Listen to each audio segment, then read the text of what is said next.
सर्वं हि कारणं कार्यमुत्पादयत् पूर्वोत्पन्नस्य आत्मकार्यस्य तिरोधानं कुर्वत् कार्यान्तरम् उत्पादयति। एकस्मिन् कारणे युगपत् अनेककार्यविरोधः। इदानीं तत्र पिण्डाकारस्य उपमर्दे सत्येव घटाकारस्य उत्पत्तिर्जायते, तस्मात् तत् न कारणम् इति उक्तम्। बौद्धेन तु किं भ्रान्तं, पिण्डाकारे सति घटो न भवति, पिण्डाकारोपमर्दे सति घटो भवति इति अन्वयव्यतिरेकाभ्यां पिण्डाकारस्य नाशः एव घटोत्पत्तिं प्रति कारणम् इति सः कथयेत्। तत्र वस्तुगत्या तत्र किं भवति, का स्थितिः, किमर्थं पिण्डाकारो नश्यति इत्युक्ते मृदेव तत्र कारणं। मृदः यथा घटाकारः एकं कार्यं तद्वदेव पिण्डाकारोपि अपरं कार्यमेव, तदपि कार्यमेव। एवञ्च पिण्डाकाररूपे कार्ये स्थिते घटाकाररूपं कार्यान्तरं भवितुं नार्हति। युगपत् एकस्मिन् कारणे कार्यद्वयस्य स्थित्यसम्भवात्। एवञ्च घटाकाररूपे कार्ये उत्पादनीये पूर्वं पिण्डाकाररूपं कार्यं तिरोधातव्यम्। इत्युक्ते तस्य तिरोधानम् आवश्यकं, तदा एव अन्यः आकारः तत्र स्फुरति, उदेतुमर्हति। तस्मात् पूर्वकार्यस्य तिरोधानम् उत्तरकार्यस्य उत्पत्तिर्भवति, उत्पत्तिः नाम अभिव्यक्तिर्भवति। एवञ्च पूर्वकार्यस्य तिरोधानम् उत्तरकार्योत्पत्तिं प्रति उपयुज्यते, प्रतिबन्धकाभावविधया उपयुज्यते। पूर्वकार्ये स्थिते उत्तरकार्यं न उदेतुमर्हति इति कृत्वा तत् प्रतिबन्धकम् इति वक्तुं शक्यते, परन्तु तन्नाशः कारणम् इति तु वक्तुं न शक्यते। एवञ्च तस्य नाशस्य कारणत्वं नास्ति। सर्वं हि कारणं कार्यमुत्पादयति। कारणं यदा कार्यमुत्पादयति तदा पूर्वोत्पन्नस्य आत्मकार्यस्य नाम कारण आत्मपदेन कारणं स्वीकार्यं, स्वकार्यस्य इत्यर्थः। आत्मशब्दः स्वपर्यायः। एवञ्च कारणं स्वपूर्वोत्पन्नं स्वकार्यं यद्वर्तते तस्य तिरोधानं करोति, नूतनं कार्यम् आविर्भावयति। पूर्वोत्पन्नस्य आत्मकार्यस्य तिरोधानं कुर्वत् कार्यान्तरम् उत्पादयति। एकस्मिन् कारणे युगपत् अनेककार्यविरोधः। इत्युक्ते पूर्वकार्यमपि तिष्ठतु,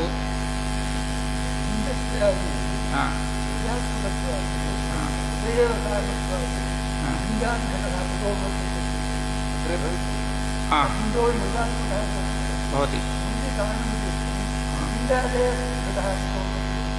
तत्र पिण्डाकारस्य उपमर्दो जायते घटाकारे जायमाने। एवञ्च पिण्डाकारः यः आकारः उपमृद्यते तस्य तु कारणत्वं वक्तुं न शक्यते। अतः किम् उच्यते, पिण्डाकारोऽपि मृदः कार्यं। यथा घटाकारः मृदः कार्यं तथा पिण्डोऽपि मृन्मयः। अत्र मृन्मयः पिण्डः, मृन्मयो घटः। एवञ्च घटेऽपि मृत्कार्यं, पिण्डेऽपि मृत्कार्यं। पिण्डाकाररूपं यत् पूर्वोत्पन्नं कार्यं, पूर्वोत्पन्नः पूर्वस्थितं कार्यं, तस्य कार्यस्य तिरोधानं विना घटाकाररूपस्य अन्यस्य कार्यस्य तत्र आविर्भावः न भवितुमर्हति।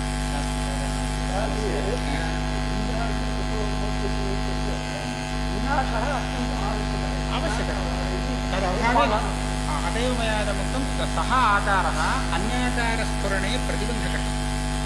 घटाकारस्य उत्पत्तौ पिण्डाकारप्रतिबन्धकः, अतः तस्य तिरोधानम् आवश्यकं, तदा एव घटाकारस्य स्फुरणं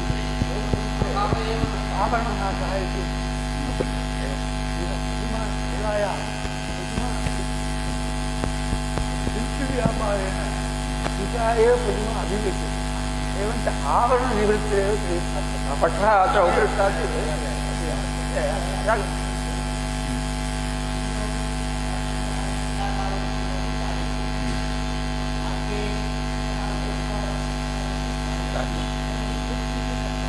मृत् इति सामान्यं, मृत् इति सामान्यम् इति चूर्णरूपेण वर्तते। चूर्णमपि मृदः एकं कार्यं, तद् आकारविशेषे एव।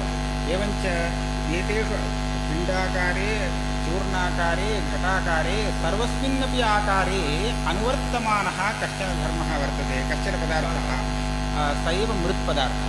सामान्यमिति अत एव सत्सामान्यं सदैव सौम्य इत्यत्र ब्रह्मपर्यन्तं उपरिष्टात् बौद्धः पृच्छति इन्द्रव्यतिरेकेण घटाय मृदः अभावात् मते इन्द्रव्यतिरेकेण मृत्युः दृश्यते न दृश्यते, चूर्णव्यतिरेकेण मृत्युः न दृश्यते। तस्मात् पिण्डे मृत्युः उपरिष्टात् विद्रां करिष्यते तस्य समाधानं भाष्यकारः तिरोधानं नाम तदेव अस्माभिः नाशः इति उच्यते। आविर्भावे उत्पत्तिपदं प्रयुज्यते, तिरोभावे नाशः इति। तत्कार्यवादे तिरोधानमेव वैशेषिकमते नाशः, मते तिरोधानमेव कारणाभावावत्तिरेव कार्यस्य नाशः। नाशे एव तिरोधानमिति स्यात्। नाशः एव नास्ति, नाशः न कारणं। नाशस्तु किमर्थम् अपेक्षते इत्युक्ते उत्तरस्य आकारस्य तत्र अवकाशलाभार्थं। पूर्वकार्यं तत्र तिष्ठति चेत् द्वितीयस्य उत्तरकार्यस्य तत्र अवकाशः नास्ति तस्मिन् कारणे। अतः पूर्वकार्यं प्रतिबन्धकं भवति द्वितीयस्य कार्यस्य उत्पत्तौ। पूर्वकार्यस्य विनाशे सति इदानीं तत्र उत्तरं कार्यम् उत्पद्यते। लोके व्यवहारे तु पूर्वकार्यस्य नाशः इति उच्यते, तेन तदुत्पन्नमिति उच्यते। तत्तु अविचारितरमणीयो व्यवहारः। यतः पिण्डाकारस्य कारणत्वं नास्ति, मृत्पिण्डेन घटः उत्पन्नः इति व्यवहारस्तु अविचारितरमणीयः। उपरिष्टात् भाष्यकारेव यतो नष्टः घटः उत्पन्नः घटः भवति घटः न भवति इत्यादीनां एव लोकव्यवहाराणां गतिम् उपरिष्टात् अधीक्षन्ति भाष्यकारः। न च पूर्वकार्योपमर्दे कारणस्य स्वात्मोपमर्दो भवति, कारणस्य स्वरूपोपमर्दो नास्ति। पूर्वकारणस्य यत् पूर्वं कार्यम् आकारविशेषः तस्य उपमर्दो जातः। आशङ्का पिण्डोपमर्दे मृदोपमर्दः स्यात् न स्यात् न भवति इति। मृदात्मकत्वात् पिण्डस्य मृदात्मकत्वात् मृदः पिण्डात्मकत्वाभावात् मृदः पिण्डात्मकत्वा अभावात् पिण्डस्य मृदात्मकत्वं तस्य अभिप्रायः। तस्मात् पिण्डनाशे सति मृदोपि नाशः शङ्का। तस्य समाधानार्थम् इदं वाक्यं प्रवर्तते। आकारस्य नाशेपि मृदः नाशो नास्ति।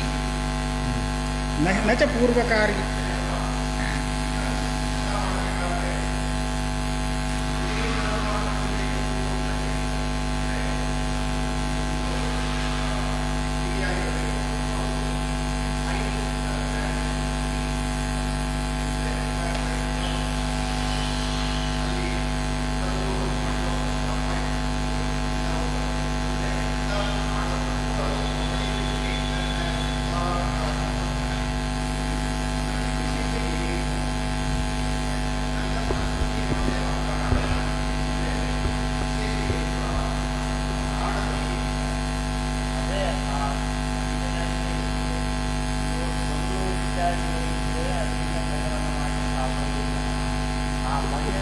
ಸಿದ್ಧತೆ ಇತ್ಯಾದಿಗಳಿಂದ ಕೂಡಿರುವಂತಹ ಮೊನ್ನೆ ಆ ಘಟಕ್ಕೆ ಕಾರಣ ಅಂತ ಹೇಳೋದು. ಬಾಕಿ ಉಳಿದಾದ್ರಿಂದ ಕಾರಣ ಇಲ್ಲ ಅಂತ ಪ್ರತಿಬಂಧಕ ಇದೆ.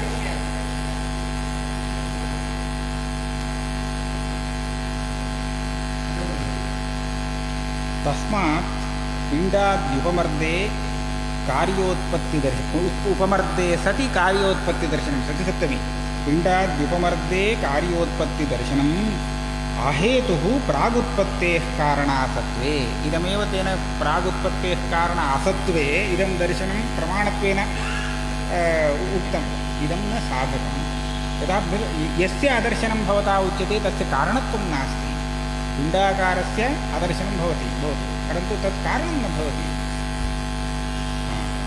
इतः परं तत्र प्रश्नः मृत्पिण्डः इत्यत्र पिण्डमृदोः अस्ति तादात्म्यं तर्हि पिण्डस्य विनाशः उपमर्दः उच्यते चेत् मृदः अपि उपमर्द एव स्यात् पिण्डव्यतिरिक्ता मृत् किञ्चित् वर्तते वा आकारं वर्जयित्वा केवला मृत् प्रदर्शयितुं शक्यते वा पिण्डादिव्यतिरेकेण मृदादे रसत्वात् अयुक्तम् इति चेत् इदानीं पिण्ड एव मृत् पिण्डं वर्जयित्वा केवलमृत् इति किञ्चिदपि नास्ति पिण्ड इति उपलक्षणं पिण्डाकारो वा अन्योपि कश्चन घटाकारो वा यः कोऽपि आकारो भवतु चूर्णाकारो वा तादृश आकारान् वर्जयित्वा केवलामृत् प्रदर्शयितुं न शक्या एवञ्च आकारस्य नाशेपि कारणं न नश्यति इति भवता यद् उच्यते तत्र मम इदमपेक्षते आकारान् परित्यज्य केवलामृत् प्रदर्शिता केवलायाः मृतः अस्तित्वं नास्ति तथा चेत् यदि नास्ति तदा पिण्डाद्याकारस्य उपमर्दे सति मृदोपि उपमर्दः इत्येव वक्तव्यम् एवञ्च पिण्डाद्याकारापेक्षया अतिरिक्ता मृत् अस्ति चेत् तदानीं तस्य कारणत्वं वक्तुं शक्यते परन्तु तथा नोपलभ्यते अतः मृदः पार्थक्येन कारणत्वं वक्तुं न शक्यते इति आक्षेपः पिण्डादिव्यतिरेकेण मृदादेः असत्वात् अयुक्तं पूर्वोक्तम् अयुक्तम् इत्युक्ते ಇಲ್ಲ ವಾಕ್ಯ ಮಾರಿಪೋಚ್ಚು ಪಿಂಡಾಧಿಪತಿ ಅಸತ್ ಸರಿ नास्ति इति अभिप्रायः आशयः एवञ्च आकार्य केवलामृत् आकारविशिष्टा एव मृत् यतः आकारात् मृत् योजयितुं न शक्यते तस्मात् आकार एव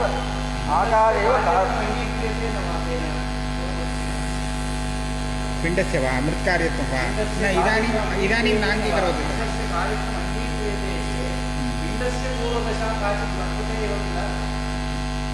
सत्यं पूर्वदशा वर्तते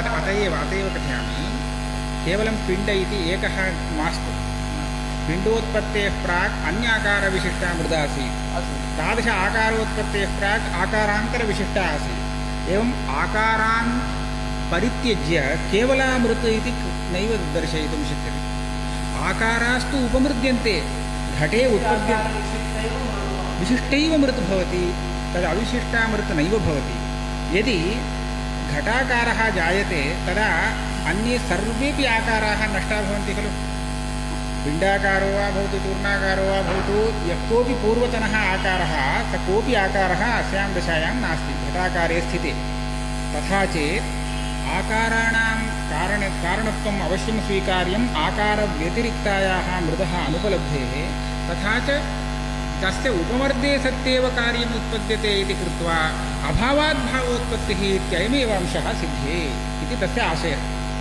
आकारव्यतिरिक्ततया मृदः सद्भावस्थापितश्चेत् तदानीं तस्यैव कारणत्वं मृदः एव कारणत्वं तन्नास्ति चेत् आकाराणामेव उपमृद्यमानानाम् उत्तरोत्तर आकारं प्रति कारणत्वं वाच्यं तथा चेत् नानुपमृद्यप्रादुर्भावात् इदमेव भविष्यति इत्युक्ते उपमर्देनैव उत्पत्तिः न तु कारणस्य सद्भावेन उत्पत्तिः इति शङ्का अभावात् भावोत्पत्तिः इत्यत्र अभावो नाम प्रध्वंसाभावे प्रध्वंसाभावः प्रादुर्भावादित्येव तत्र दृष्टान्तितम् इति चेत्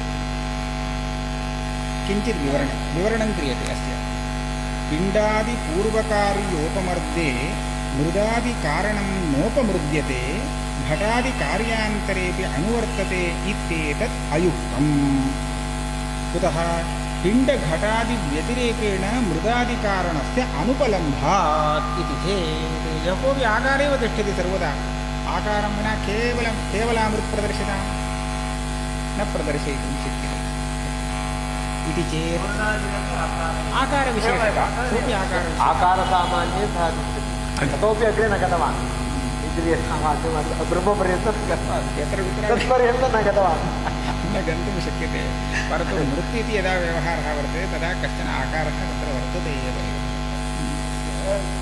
इन्द्रस्य उपमर्दात् चूर्णः जायते खलु कोऽपि आकार एव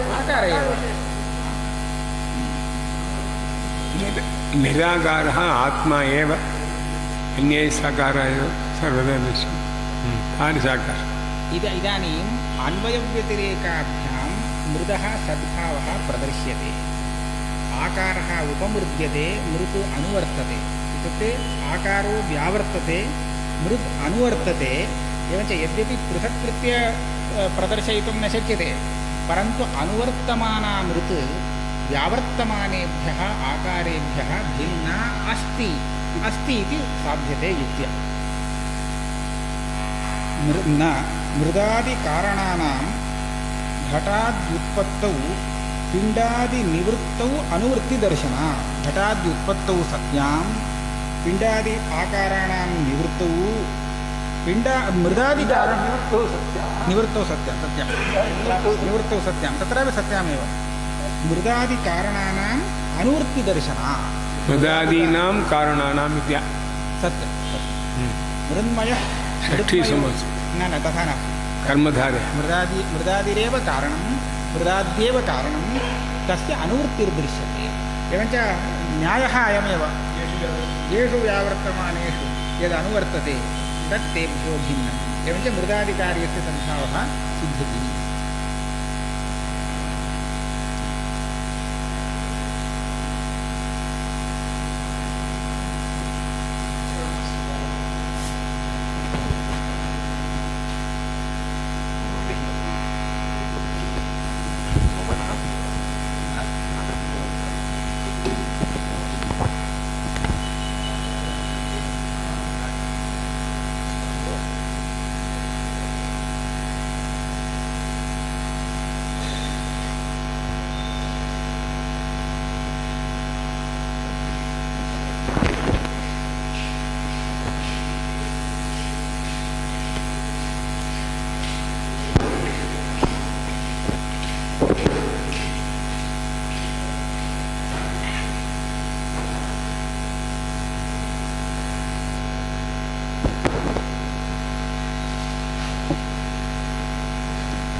इदानीम् आकाराणां व्यावर्तमानत्वेपि अनुवर्तमानः कश्चिदंशः वर्तते इति उक्तं किल, तदुपरि आक्षेपः। अनुवर्तमानः कोऽपि अंशो नास्ति, अत्र अनुवर्तमानत्वेन भ्रान्तिः। मृदंशः अनुवर्तते इति तु भ्रमः, भ्रमस्य कारणं सादृश्यं। पूर्वाकारे यः मृदंशः आसीत् तत् सदृशः मृदंशः अत्र अनुभूयते, सादृश्यात् सैव मृत् अत्र अनुवर्तते। पूर्वाकार उपमर्दावसरे तत्र अनुस्यूता या मृत् सा इदानीम् उत्तराकारे सञ्जातेपि अनुवर्तते इति अस्माकं भ्रमः। वस्तुतस्तु कोऽप्यंशः नानुवर्तते। अनुवर्तते चेत् व्यावर्तमानेभ्यः अनुवर्तमानस्य पृथक् सत्ता निश्चेतुं शक्यते, तत्तु अनुवर्तिस्तु नाङ्गीक्रियते। तादृश्यात् अन्वयदर्शनम्। सा अन्यामृते अन्यामृते सैव मृत् इति तु सादृश्यात् अन्वयदर्शनं न कारणानुवृत्तेर्न पूर्वाकारणीभूतायाः मृदः उत्तरस्मिन् कार्ये अनुवर्तनात् इदम् अनुगतप्रतीतिः इति न, किन्तु पूर्वाकार मृत् या वर्तते कारणीभूता वा यत्किमपि उच्यतां, पूर्वाकारे यः मृदंशः आसीत् तत् सदृशः मृदंशः अस्मिन् कार्ये वर्तते उत्तरकार्ये, न तु स एव मृदंशः इति वक्तुं न शक्यते। अतः अनुवृत्तिरसिद्धा।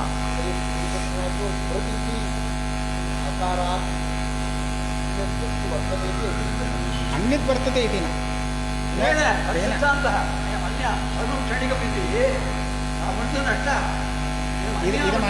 इदमन्यत् तत्र इमम् अभिप्रायम् अवगन्तुं काचन युक्तिः प्रदर्शयितुं शक्यते वा? इदानीम् अहम् अस्मात् पात्रात् क्षीरम् अन्यस्मिन् पात्रे प्रक्षिपामि, आकारस्तु भिन्नः, तर्हि नष्टः इति प्रतीतिस्तु सर्वथा न जायते। क्षीरस्य वा? तत्र इदानीम् उच्यते खलु, तत्र आकारविशेषात् अन्या इति खलु। इदानीं सादृश्यात् तद् तादृश आकारः न विवक्षितः। यद् दृश्यते रूपं तदेव आकारः इति। तदेव अहं कथयामि। इदानीं तत्र मृत्पिण्डः वर्तते, इदानीं चूर्णीभूतः, तस्मादिदं भिन्नम् इति खलु व्यवस्थापयितुम् अनेन उद्यमः क्रियते। चूर्णात् भिन्नम् इति उच्यते चेत् इष्टापत्तिः, परन्तु तत्र अनुवर्तमाना मृत् नास्ति, सादृश्यादेव तत् प्रतीतिः इति खलु तेन उच्यते। तत्र इमम् अभिप्रायम् अवगन्तुं काचन युक्तिः प्रदर्शयितुं शक्यते वा, अथवा दृष्टान्तः प्रदर्शयितुं शक्यते वा, अथवा केवलं कल्पनामूलमेव वा इति इदानीं मम शङ्का।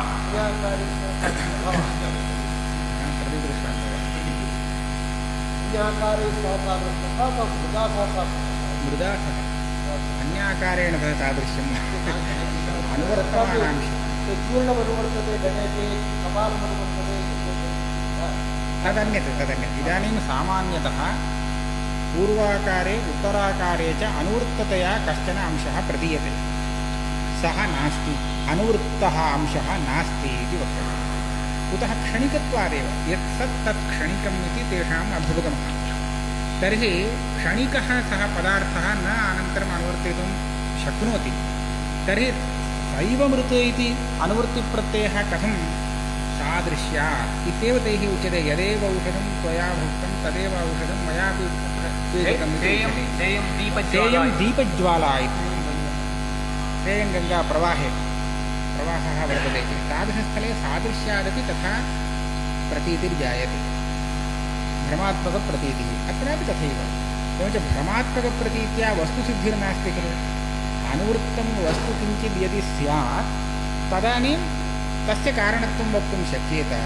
यदा नास्ति अनुवृत्तं किञ्चित् प्रमाणेन सिद्धं, तदा यः आकारः उपमृद्यते तस्यैव कारणत्वं वाच्यं। तस्य कारणत्वे उच्यमाने तस्मिन् सति तु कार्यं नैव उत्पद्यते, अतः तस्मिन् नष्टे सत्येव उत्पद्यते इति कृत्वा तत्र अभावाद्भावोत्पत्तिः इत्येव सिद्ध्यते। सादृश्यादन्वयदर्शनं न कारणानुवृत्तेः इति चेत् न। इदानीं सिद्धान्ती वदति पिण्डादिगतानां मृदाद्यवयवानामेव घटादौ प्रत्यक्षत्वे अनुमानाभासात् सादृश्यादिकल्पनानुपपत्तेः। सादृश्यकल्पना कदा भवति? भेदे सिद्धे। पिण्डाकारे स्थिता मृत् अन्या, घटाकारे स्थिता मृत् अन्या इति भेदसिद्धश्चेत् तदानीं सैव मृत् इति प्रतीतिविषयः सादृश्यम् इति कल्पयितुं शक्यते। भेदः कथं सिद्ध्यति तत् प्रथमतः वक्तव्यम्। भेदसाधकं प्रमाणं नास्ति। यतः प्रत्यक्षतस्तु अभेदः अनुभूयते, प्रतिभिज्ञायते सैव मृत् इति। प्रत्यक्षेण इत्युक्ते प्रत्यभिज्ञात्मकप्रत्यक्षेण अभेदे भासमाने सति अनुमानेनैव भवता तस्य बाधं कृत्वा मृद्भेदः साधनीयः। तर्हि अनुमानं नाम यत्किञ्चित् लिङ्गं क्षणिकत्वात् सत्त्वात् इत्यादिकं किञ्चित् वक्तव्यं, भावत्वात् इति वा किञ्चित् वक्तव्यम्। एतादृशलिङ्गेन साध्ये साधनीये प्रत्यक्षं यदि विरोधि तिष्ठति तदा तत् प्रत्यक्षबाधितम् इति उच्यते। एवञ्च तादृशस्थले अनुमानं बाधितम् इति उच्यते। बाधः हेत्वाभासः। तर्हि प्रकृते प्रत्यक्षेण सैव मृत् एवं घटाकारमापन्ना या पूर्वं पिण्डाकारेण आसीत् इत्येवं प्रत्यभिज्ञायां जाग्रत्याम् अनुमानेन तद्भेदः न स्थापयितुं शक्यते, अनुमानस्य आभासत्वात्। तद्भेदे च असिद्धे सादृश्यादिदमन्वयदर्शनम् इत्येतत् न सिद्ध्यति।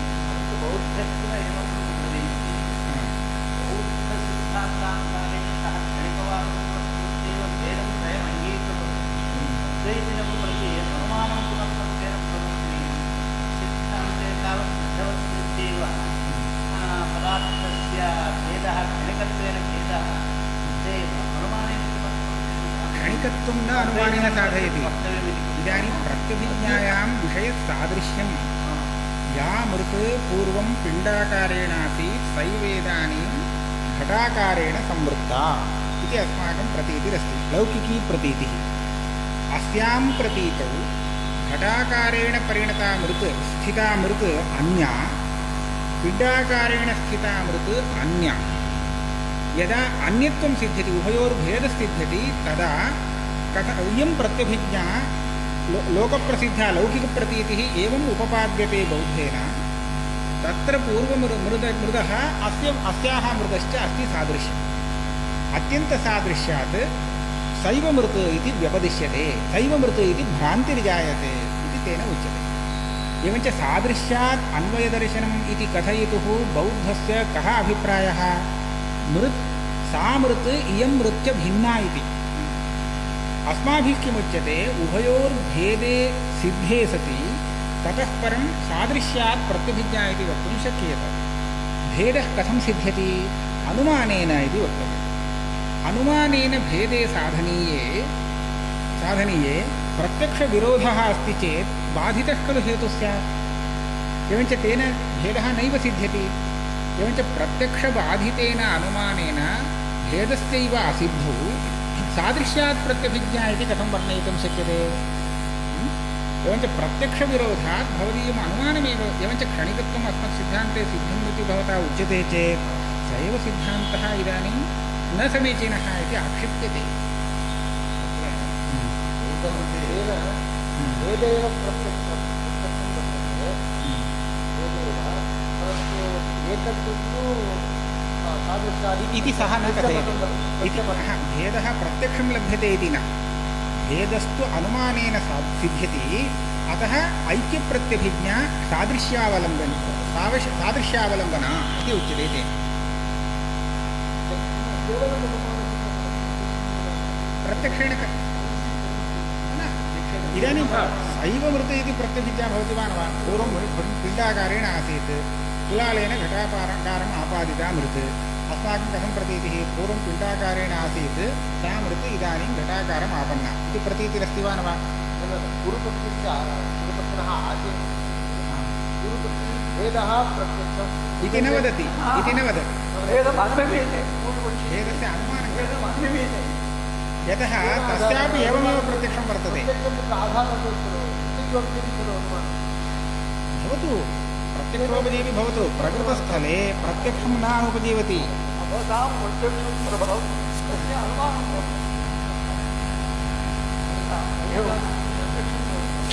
तथा वक्तुम्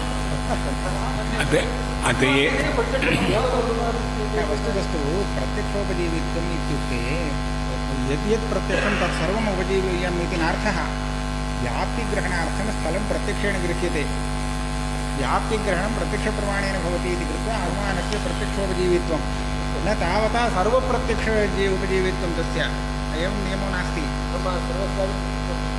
प्रत्यक्षोपजीवित्वम् अन्यत् प्रत्यक्षमादाय इदमेव प्रत्यक्षमादाय इति न एवञ्च इदानीम् एवं पश्यन्तु पूर्वं या मृत् पिण्डाकारेण आसीत् सा मृत् इदानीं घटाकारेण अस्ति इति सर्वेषां लौकिकानां प्रतीतिरस्ति वा न वा एवमेव प्रतीतिः बौद्धस्यापि भवेत् प्रतीतेः अपलापः न क्रियते प्रतीतिविषयस्य अपलापः क्रियते तेन तर्हि बौद्धसिद्धा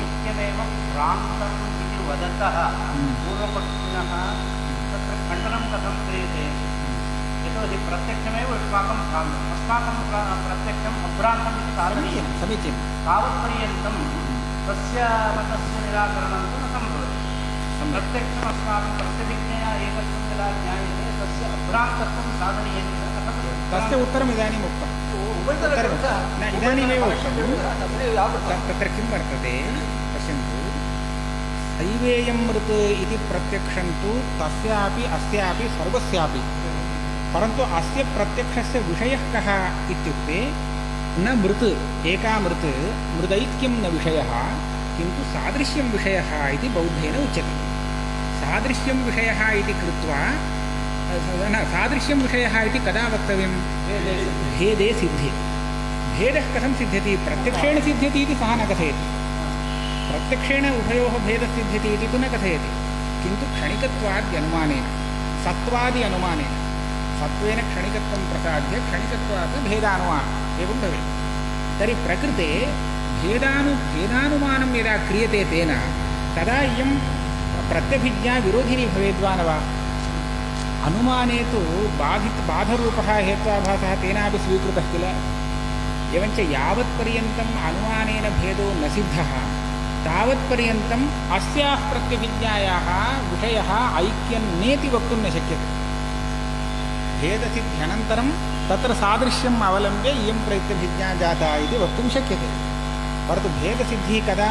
अनुमानसिद्ध्यनन्तरम्। भेदसाधकम् अनुमानं यदि हेत्वाभासः तदानीं तेन भेदसिद्धिर्न भवति। तर्हि भेदस्य असिद्धौ प्रत्यभिज्ञायां सादृश्यं विषयः इति कथं वक्तुं शक्यते? ऐक्यमेव विषयः।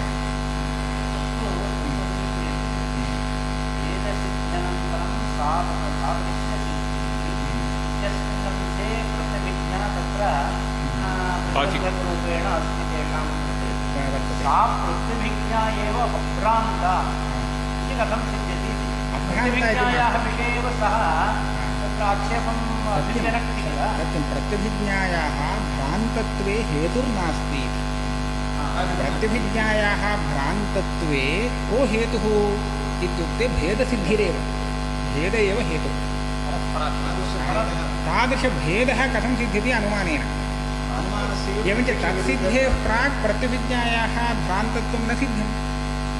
एवञ्च अभ्रान्तत्वेन प्रत्यभिज्ञा तद्बाधिका वक्तुं शक्यते, अनुमानबाधिका। प्रत्यभिज्ञायाः इदानीं बाधकं नास्ति खलु। अनुमाने सिद्धे ततः परं बाधकं स्यात्। अनुमानसिद्धिवेलायामेव प्रत्यभिज्ञा बाधकत्वेन तिष्ठति। तर्हि अनुमानमेव न सिद्ध्यति। अत एव भाष्ये अनुमान आभासा इति लिखितं। घटादौ मृदाद्यवयमानामेव प्रत्यक्षत्वे अनुमान आभासात् सादृश्यादिकल्पनानुपपत्ते यद् अनुमानमुच्यते तत् बाधितमेव इति। कथं बाधितमेव इत्युक्तौ इदानीं प्रवाहस्थलम् उदाहृतं। तदेव जलं नद्यां प्रवहति इत्युक्तौ प्रवाहः प्रत्यक्षेण जलस्य एवं गमनं खलु। तज्जलं गतमिति अन्यः प्रत्यक्षेण पश्यति। तत्र प्रत्यक्षेणैव प्रत्यक्षबाधः। तस्मात् सादृश्यात् तज्जलत्वप्रतीतिरिति वक्तुं शक्यते। दीपज्वालायामपि एका ज्वाला गता अन्या ज्वाला आगता इति उभयं प्रत्यक्षमस्ति। भेदः प्रत्यक्षः। अत्र तु भेदः न प्रत्यक्षः। यथा शास्त्रिवर्यैरुक्तं सर्वं क्षणिकं यत्सत् क्षणिकम् इत्यादि स्वकपोलकल्पित अनुमानेन भवति। तदेव इदानीम् उन्मथिष्यते एतैः अनन्तरवाक्येषु।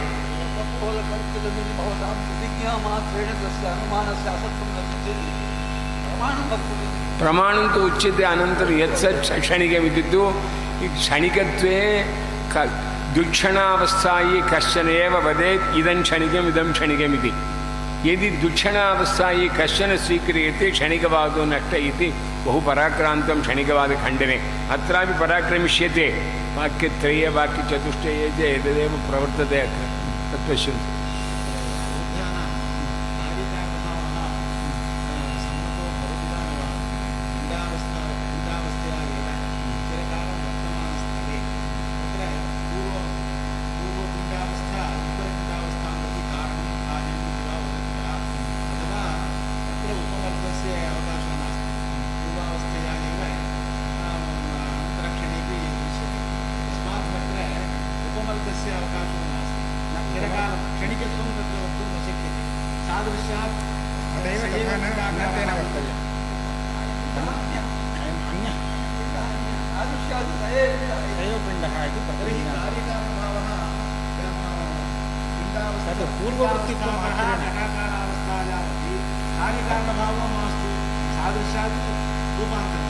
अनन्तरप्रत्ययः इति तैरुच्यते। पूर्वप्रत्ययः पूर्वस्थितत्वमात्रेण कारणत्वं, ततः परं तस्य अनुवृत्तिर्नापेक्षते। इतः पूर्वमासीत् खलु।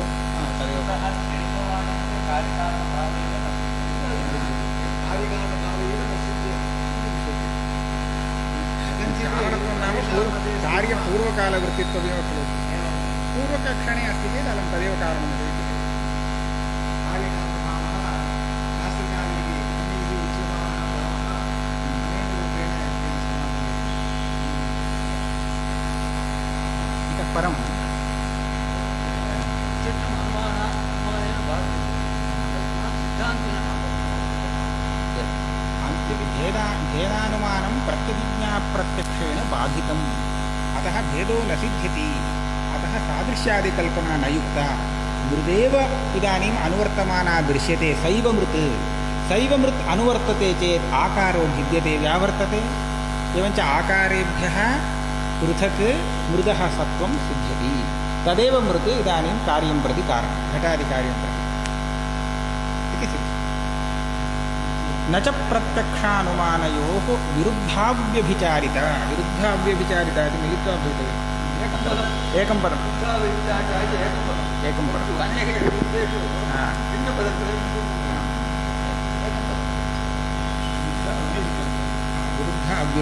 विरुद्धाव्यभिचारिता। अत्र प्राचीनन्यायग्रन्थेषु तर्कग्रन्थेषु विरुद्धाव्यभिचारी इति एकः हेत्वाभासः प्रदर्श्यते। वैशेषिकम् एवम् अत्र न्यायभूषणं न्यायसारः इत्यादिकं दृष्टं चेत् इदं ज्ञातुं शक्यते, लब्धुं शक्यते प्राचीनभाषायां। अनन्तरं तर्कशास्त्रे अयमंशो गतः, सत्प्रतिपक्षे एव अन्तर्भावितः अयमंशः,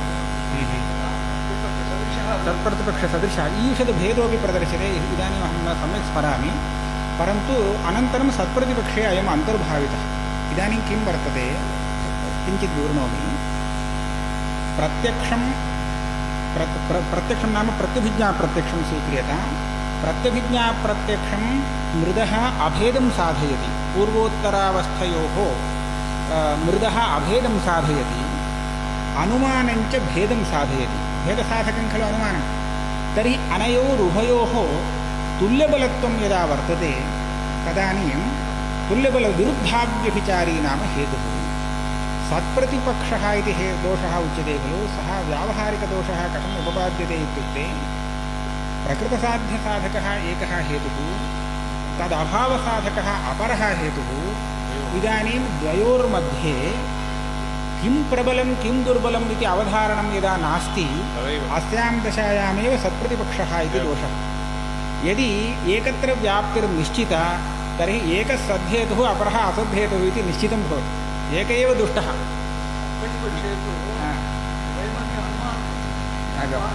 इदं तु प्रत्यक्ष इत्येव भेदः, अयं भेदः। तत्र अनुमानयोर्द्वयोः यदा तुल्यबलत्वं कथं कुत्रापि व्याप्तेर्भङ्गः न ज्ञायते।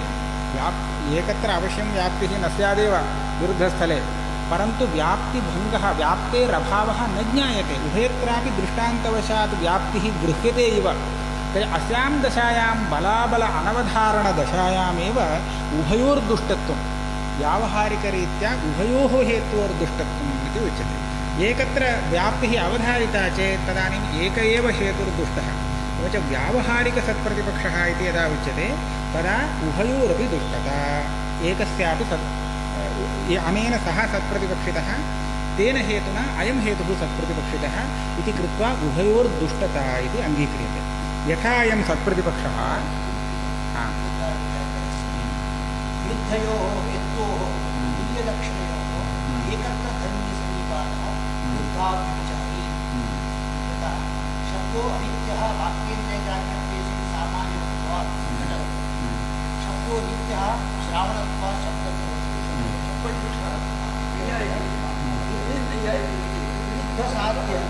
विरुद्धसाध्यत्वय व्यभिचारि हेतुत्वयम् एकत्र भवति विरुद्धाव्यभिचारी। यद्यपि उभयोः हेतोः व्यभिचारित्वं न सम्भवति, वस्तुतः न सम्भवति, तथापि प्रतितन्त्राभिप्रायेण यथा वागीषु हेतोः तत्फलात् अव्यभिचारित्वं कालाद्यापि कर्तुं शक्नुमः, तदैव अयं हेत्वाभासः। एवञ्च तस्य एवं तत्र किं अनित्यदोषत्ववादिनः एते, तत्प्रतिपक्षस्य अनित्यदोषत्ववादिनः केचन वर्तन्ते तस्मिन् काले उभयं दुष्टम् अनन्तरं निश्चितं चेत् एकं गृह्यते तदन्यत् तद्वदासीत् नोदेति केचन संशयात्मकानुमतिर्भवति इति केचन रत्नकोशकारः इति वदति भवेत् एवञ्च प्रत्यक्ष अनुमानस्थले तादृशविरुद्धाव्यभिचार इदानीं पश्यन्तु प्रत्यक्षेण ऐक्यं साध्यते ऐक्यं सिद्ध्यति अनुमानेन भेदसिद्ध्यति यदि प्रत्यक्ष अनुमानयोस्तुल्यबलता स्यात् तदानीं सत्प्रतिपक्षस्थलमिव स्यात् तथा नास्ति प्रत्येकस्य अधिकबलत्वं प्रत्यक्षस्य अधिकबलत्वस्य निश्चितत्वात् तद्विरुद्धम् अनुमानमेव बाध्यं न तु अनुमानविरुद्धं प्रत्यक्षं बाध्यम् अथवा तुल्यबलता वा न प्रत्यक्षेण अनुमानं बाध्यते विपरीतमेव अस्ति अनुमानेन प्रत्यक्षं बाध्यतां बाध्यतामिति शङ्कायाः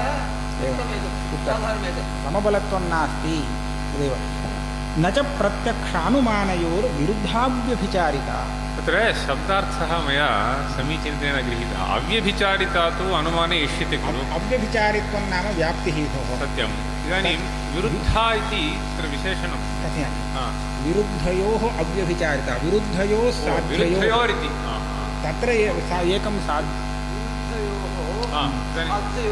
विषये अव्यभिचारिता अव्यभिचारी कथं समासः व्यभिचारी हेतुरेव साध्यसाधकः विरुद्धयोः साध्ययोः विरुद्धयोः अव्यभिचारी नास्ति एकस्मिन्नेव तत्र अव्यभिचारित्वं भवति अन्यत्र न भवति इति वस्तुस्थितिः परन्तु यदा न ज्ञायते तुल्यबल तदा तु विरुद्धाव्यभिचारिता विरुद्धयोः साध्ययोः साधकौ यौ हेतु तयोः अव्यभिचारिता इत्यर्थः तद्विरुद्धाव्यभिचारिता इति एतादृशविरुद्धाव्यभिचारिता प्रत्यक्षानुमानयोर्न न वक्तुं शक्यते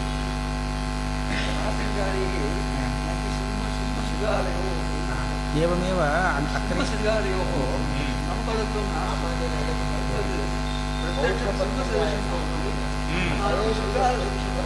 अग्रे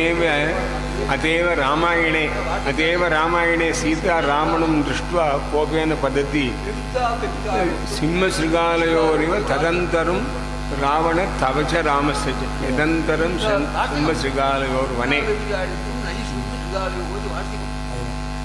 रामायणे यदन्तरं सिंहशृगालयोर्वने तदन्तरं राम तव रामस्य च इति सीतायाः वाक्यम् अत्र बृहदारण्यकभाष्ये एव अग्रे न चानुमानं प्रत्यक्षविरोधे प्रामाण्यं लभते इति पुनः एवञ्च बलाबलं वर्तते प्रत्यक्षस्य अनुमानापेक्षया प्राबल्यम् अतः तुल्यबलता नास्ति इति कृत्वा विरुद्धाव्यभिचारिता अत्र न शङ्कितुं शक्यते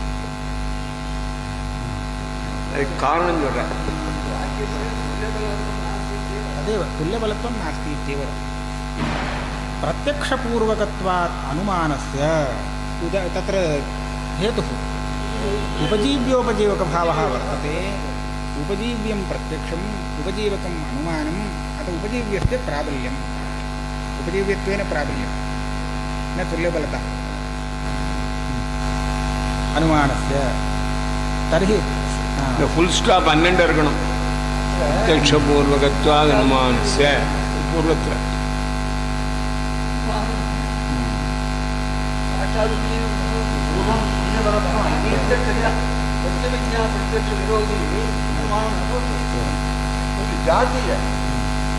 तथैव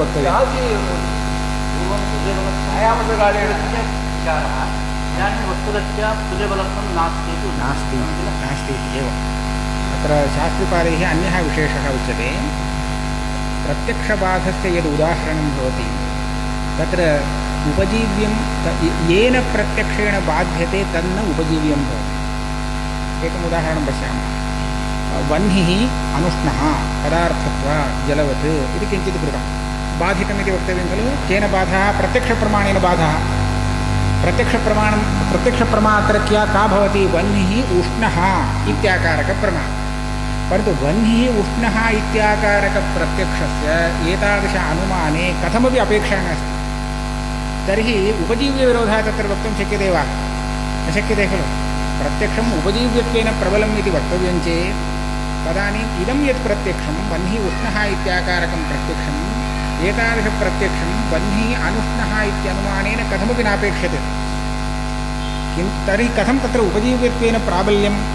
प्रत्यक्षस्य प्राबल्यं विना तेन अस्य बाधो वक्तुं न शक्यते। इत्युक्ते यद्यपि इदं प्रत्यक्षम् एषा प्रत्यक्षव्यक्तिः न उपजीव्या, तथापि प्रत्यक्षत्वेन एतत् सजातीया अन्या व्यक्तिः व्याप्तिग्राहकत्वेन अपेक्षा। एवञ्च व्याप्तिग्राहकप्रत्यक्षव्यक्तिः अनया प्रत्यक्षव्यक्त्या प्रत्यक्षत्वेन सजातीया भवति इति कृत्वा तद्बाधोऽपि प्रत्यक्षबाधः उपजीव्यबाधः उपजीव्यत्वेन बाधः इत्येव उच्यते। सर्वत्र एवं। यतः यया व्यक्त्या बाध्यते तस्याः उपजीव्यत्वं न भवति, तत् सजातीयस्य अन्यस्यैव उपजीव्यत्वम् इति वर्तते। वह्नेः स्वरूपं प्रत्यक्षेण अवगतं भवति। वह्निः अनुष्णः इति यदा अनुमानं क्रियते तदानीं पक्षसिद्ध्यर्थं प्रत्यक्षं न बाध्यते। वह्निः अनुष्णः इति प्रत्यक्षम् अपि उपजीव्यं भवति वा? न भवति। वह्निः उष्णः इति वह्निः उष्णः इति वह्निरनुष्णः कृतकत्वादित्यस्य पक्षसिद्ध्यर्थं प्रत्यक्षम् अपेक्षते। प्रत्यक्षमपेक्षते भोः, किन्तु केन प्रत्यक्षेण बाध्यते? वह्निः इति प्रत्यक्षेण न बाध्यते। वह्निः उष्णः इत्याकारकप्रत्यक्षेणैव बाध्यते खलु। तर्हि वह्निः उष्णः इत्याकारकं यत् प्रत्यक्षं न बाध्यते, न बाध्यते। वह्निः उष्णः इत्याकारकप्रत्यक्षं तु न उपजीव्यं, तन्नापेक्षते अस्य अनुमानार्थम्। ಇಲ್ಲಿ ಪ್ರಾಣ್ಯಂಗತ್ವಾತ್ ಸಂಭವತೆ ಒಂದು ಚಿಕ್ಕ ಸಂಶಯ ನಿವಾರಣೆ ಇಲ್ಲಿ ಆಚಾರ್ಯ ಇಲ್ಲಿ ಎಲ್ಲ ಪ್ರತ್ಯಕ್ಷದಲ್ಲೂ ಪ್ರತ್ಯಭಿಜ್ಞಾನೇ ಮುಖ್ಯ ಅಂತ ಅನಿಸ್ತಾ ಇದೆ ತಾವು ಹೇಳೋದ್ರಲ್ಲಿ. ಅದು ಸರಿನಾ? ಪ್ರತ್ಯಭಿಜ್ಞಾ ಪ್ರತ್ಯಕ್ಷ ಅಂತ ತಾವು ಹೇಳಿದ್ರಿ. ಪ್ರತ್ಯಭಿಜ್ಞಾ ಅಂತಂದ್ರೆ ಸೋಯಂ ಹೇಗೆ ಸಾದೃಶ್ಯ ಅಥವಾ ಏನಾದ್ರು ಪ್ರತ್ಯಭಿಜ್ಞಾನೇ ಮಹತ್ ಪ್ರಮಾಣ ಅಂತ, ಪ್ರತ್ಯಕ್ಷಕ್ಕಿಂತಲೂ ಪ್ರತ್ಯಭಿಜ್ಞಾನೇ ಪ್ರಮಾಣ ಅಂತ ಬರ್ತಾ ಇದೆಯಲ್ಲ, ಹೇಗೆ? ಪ್ರತ್ಯಕ್ಷಾಪೇಕ್ಷಾ ಪ್ರತಿಜ್ಞಾಯಾः ಪ್ರಮಾಣಾಂತರತ್ವೇನ ಪ್ರತ್ಯಕ್ಷತ್ವೇನ प्रत्यभिज्ञापि प्रत्यक्षे एव अभेदे तु प्रत्यभिज्ञा अभेदावगाहिनी चेत् तदानीं प्रत्यभिज्ञा प्रत्यक्षप्रमाणे एव तस्याः प्रत्यक्षपूर्वकत्वात् अनुमानस्य सर्वत्रैव अनाश्वासप्रसङ्गात् इति वर्तते। तत्र अन्यः पृथक् हेतुः क्षणिकत्वे मध्ये शंका द्वितीयो हेतु अन्यो हेतु च खण्डनग्रन्थस्य अनुमतिः मध्ये उपवृद्धः ಎಂದು ವಿಚಾರ ಉದಾಹರಣೆಯನ್ನು ಪ್ರತ್ಯಕ್ಷಾನುವಿಚಾರ ಇದು मध्ये मध्ये ಆಯಾತः ಗ್ರಂಥ अनुमति ಇದು ಕಲ್ಪನಾ ಬರುತ್ತೆ. समीचीन अयं विचारः समाप्तः। एकवाक्यत्वेन तदेव इदानीं पृथक् करणीयं इति समाप्तम्। इदं समाप्तं। सर्वत्रैव अनाश्वासप्रसङ्गादिति अन्यत् एवञ्च पूर्वोक्तदूषणस्य अनुवृत्तिः तस्य विवरणमपि दृश्यते मध्ये आयातः प्रत्यक्षानुमानयोः तत्र दण्डः दातव्यः। दण्डः सर्वत्रैव अनाश्वासप्रसङ्गादित्यस्य विवरणम् अग्रिमभाष्ये कथं यदि च क्षणिकं सर्वं तदेवेदम् इति गम्यमानं तद्बुद्धेरपि अन्यतद्बुद्ध्यपेक्षत्वे तस्यापि अन्यतद्बुद्ध्यपेक्षत्वम् इत्यनवस्थायां तत्सदृशमिदम् इत्यस्या अपि बुद्धेर्मृषात्वात् सर्वत्र अनाश्वासतैव विशिष्टं वाक्यं कृतम्।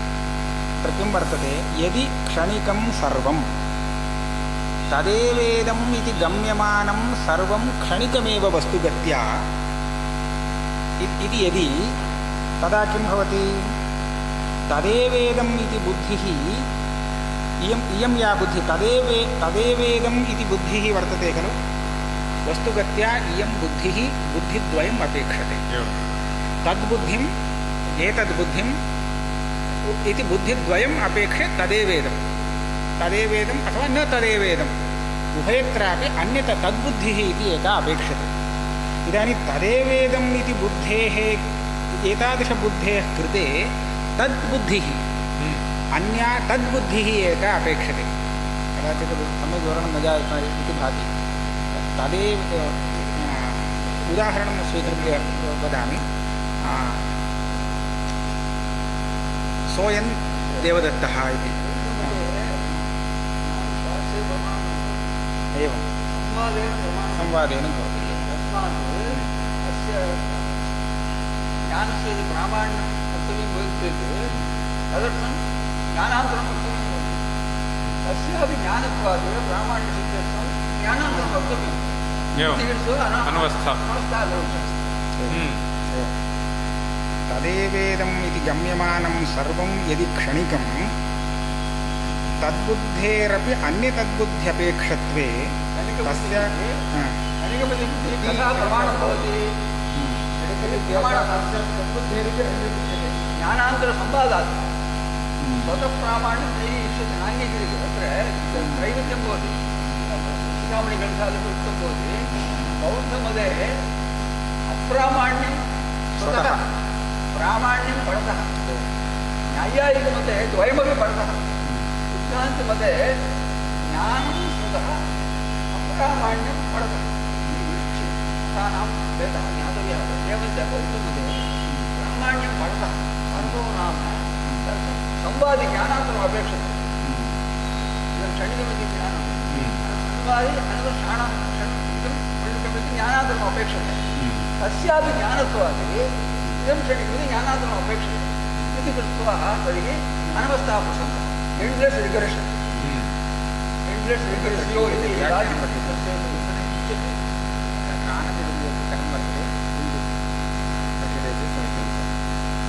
एतत् वृत्तान्तमादाय तत्सदृशं अनवस्थाप्रसङ्गः यदि च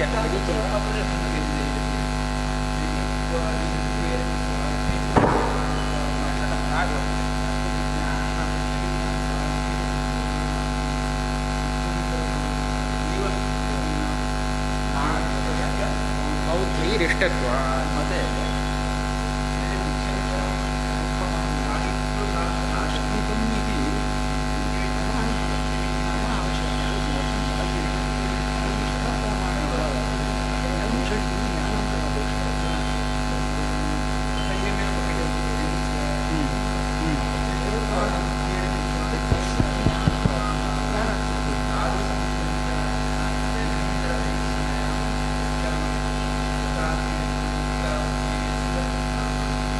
सत्यं तथैव अस्याः पङ्क्तेः अयमेव अर्थः एवञ्च तदेवेदं क्षणिकम् इति बुद्ध्या तदेवेदम् इत्येवं गम्यमानं यद्वर्तते इत्युक्तौ तत्र क्षणिकत्वबुद्धिः इति खलु आचार्याः यथा प्रतिपादयन्ति तत्तु सत्यं तत्सत्यं पर तदेवेदम् इति गम्यमानं सर्वं भवत्सिद्धान्ते यदि क्षणिकं तर्हि क्षणिकम् इति या बुद्धिर्वर्तते तस्याः प्रामाण्यं वाच्यं तत्प्रामाण्यं च क्षणिकमिति बुद्धिर्व न सिद्ध्यति अन्येन वक्तव्यं बुद्ध्यन्तरेण वक्तव्यं तद् अन्यद्यद्बुद्ध्यन्तरं तदपि स्वतः प्रमाणं न भवति इति कृत्वा इति अनवस्था उच्यते क्षणिकमिति अनवस्था प्रदर्श्य तत्सदृशमित्यत्र ज्ञानस्यापि अनवस्थां प्रदर्शयति सत्यं प्रामाण्यविषये तथा भवति तत्तु प्रसिद्धं वर्तते एतादृश अनवस्था तु तार्किकमतेपि प्रदर्श्यते यतः प्रथमज्ञानस्य प्रामाण्यं द्वितीयप्रामाण्येन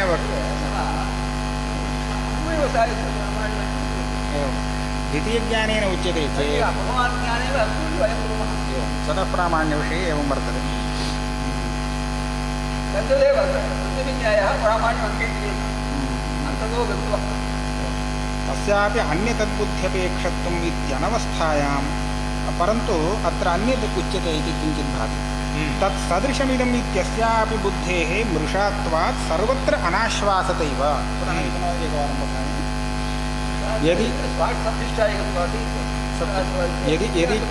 यदि च तदेवेदमिति एका बुद्धिः अस्माभिरुच्यते, तत् सदृशमिदम् इति तेन उच्यते। इदानीम् एकैकापि बुद्धिः यथा शास्त्रिवर्यैरुक्तं तस्याः प्रामाण्यम् अन्यापेक्षत्वे एव सिद्ध्यति इत्युक्तौ अन्य अपेक्षा यावता क्रियते तावता इयं बुद्धिरपि क्षणिका। इयं बुद्धिः क्षणिका इति बुद्धिरपि क्षणिका खलु। इदं क्षणिकं सर्वं क्षणिकं। तदेवेदमिति बुद्धिः क्षणिका, तच्च क्षणिकम्, इदञ्च क्षणिकम्। इदानीम् अन्यबुद्ध्यपेक्षया प्रामाण्यं भवति इत्युक्तौ कुत्रापि प्रामाण्यमेव न भवति। अन्यमपेक्ष्य अयं वर्तते चेत् खलु यावता अन्यः आगच्छति तावता अयं स्वर्गं गच्छति।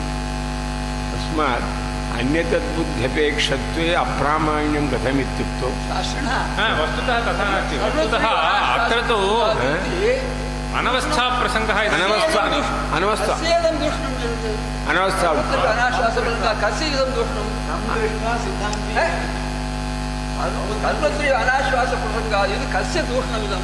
इदं बौद्धस्य दूषणं। क्षणिकत्वबुद्धिः एवं तत्सदृशमिति यदि प्रमाणं भवेत् चेत् प्रमितिः भवेत् चेत् तर्हि इदं क्षणिकमिति अर्थः सिद्ध्यति। एवं यदि तर्हि क्षणिकज्ञानं स्वयं स्वतः प्रमाणं न। तस्मात् ज्ञानान्तरमपेक्षैव इयं प्रमा भवति। इदं ज्ञानमिति इदं क्षणिकमिति ज्ञानम्, इदं क्षणिकमिति ज्ञानान्तरम् अपेक्षितं प्रमा भवति। तस्यापि अपेक्षितज्ञानस्यापि ज्ञानत्वात् तदपि ज्ञानं इदं क्षणिकमिति ज्ञानान्तरम् अपेक्षया प्रमा भवति। एवञ्च अनवस्था भवति एण्यसङ्घर्षः।